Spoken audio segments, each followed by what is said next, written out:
Dans cette vidéo, nous allons voir l'ensemble des éléments qui vont te permettre de bien traiter les 2 premiers chapitres de ton premier thème d'histoire, le rapport des sociétés à leur passé, donc soit les mémoires de la Seconde Guerre mondiale, soit les mémoires de la guerre d'Algérie.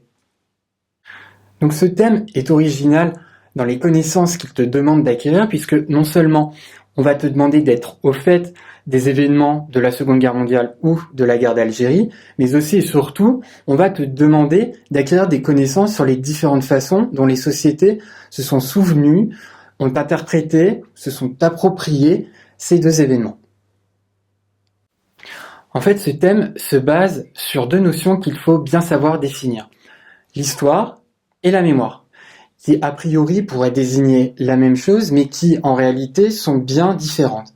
En effet, l'histoire désigne la reconstitution, l'interprétation du passé. C'est typiquement la démarche de l'historien. C'est une démarche qui se veut scientifique et objective, alors que la mémoire, quant à elle, désigne le souvenir qu'un individu se fait, construit du passé, ainsi qu'un patrimoine matériel ou immatériel qui alimente la conscience d'appartenir à un groupe.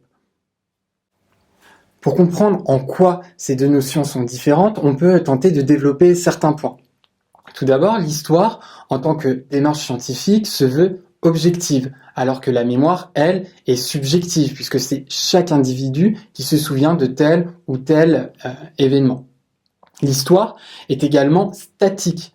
En effet, par définition, les objets sur lesquels travaillent les historiens sont terminés, alors que la mémoire, elle, est vivante. Elle peut changer au cours du temps, au cours des générations. Enfin, l'histoire, l'ensemble des faits objectifs, est la même pour tous, alors que la mémoire, puisqu'elle est subjective, est propre à chaque individu ou à chaque groupe d'individus. C'est pour cette raison qu'il faut bien parler des mémoires au pluriel.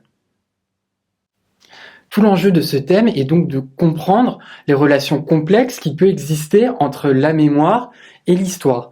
Et les exercices qui te seront demandés pour traiter ce thème te demanderont de bien faire ressortir cette opposition ou de montrer en quoi l'une peut se nourrir de l'autre.